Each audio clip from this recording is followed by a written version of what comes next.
Donald Trump की धमकी के बाद ईरान पर हमले बढ़ गए हैं। ईरान के मशहद शहर में भीषण बमबारी हुई है। गैस स्टेशन को टारगेट पर लिया गया। ये देखिए एक और ऊर्जा ठिकाना जिसे तबाह किया गया। हमले के बाद मशहद में बड़ी तबाही मची है, यानी कि आम ईरानी अब इससे बुरी तरह से प्रभावित होता हुआ नजर आ रहा है अमेरिका के इन ताज़ा हमलों के बाद।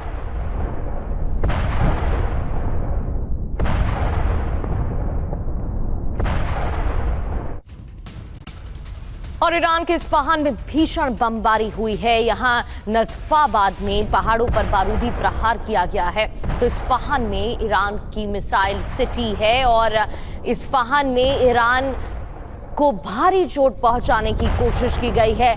यहाँ देखिए भीषण बमबारी की तस्वीरें भी सामने आई हैं, जहां एक के बाद एक धमाके किए गए हैं। और एक और बड़ी खबर, ईरान के परमाणु हथियार पर डोनाल्ड ट्रंप का बयान। ईरान को एटमी हथियार नहीं बनाने देंगे। ईरान के पास परमाणु हथियार नहीं हो सकते। ईरान को परमाणु हथियार नहीं सौंप सकते, ये डोनाल्ड ट्रंप बोल रहे हैं।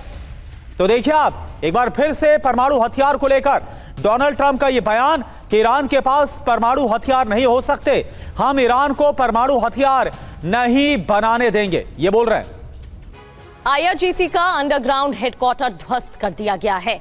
इसके अलावा क्या प्लान तैयार किया गया है, कितनी तबाही मचाई गई है, ये बताते हैं। IRGC के कई टॉप कमांडर मारे गए हैं। तेहरान के पास अंडरग्राउंड फैसिलिटी तबाह कर दी गई है।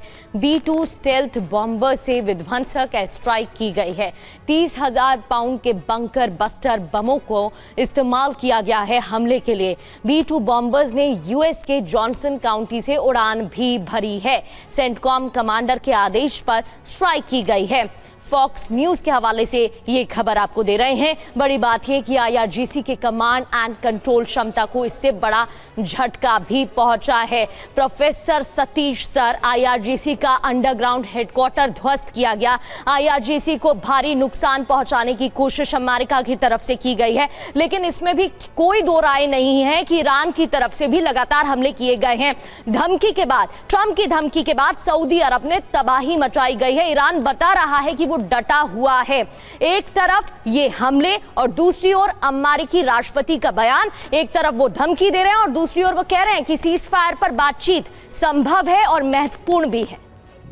प्रतिनिधि देखिए, ट्रंप के बयान को पूरी दुनिया में कितनी गंभीरता और किस रूप में लिया जाता है हम सभी जानते हैं, लेकिन ये भी सत्य है, ये फैक्ट है कि अमेरिका सबसे बड़ी सैनिक शक्ति दुनिया में है। उसके पास जो हथियार है, उसके पास जो साधन है, वो दुनिया में किसी के पास भी नहीं है।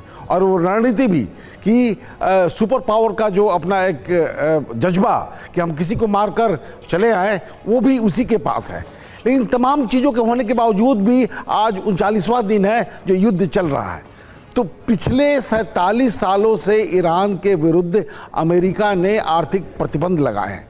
इन आर्थिक प्रतिबंधों के बावजूद ईरान ने अपने आप को इस रूप में विकसित किया है कि मिलिट्री और सोसाइटी, IRGC की जब हम बात करते हैं तो पिछले 10 सालों में ईरान में करीब 6 लाख से ज़्यादा समाज के लोग बढ़कर तैयार हुए हैं जो सेना में आने के लिए तत्पर हैं या सेना में शामिल हुए हैं। तो इतना डिसेंट्रलाइज कर दिया है ईरान ने पिछले 2 दशकों में समाज को कि IRGC के कुछ ठिकानों पर हमले से ईरान की पूरी सैनिक क्षमता ख़त्म हो जाएगी, ये पूरी दुनिया देख चुकी है।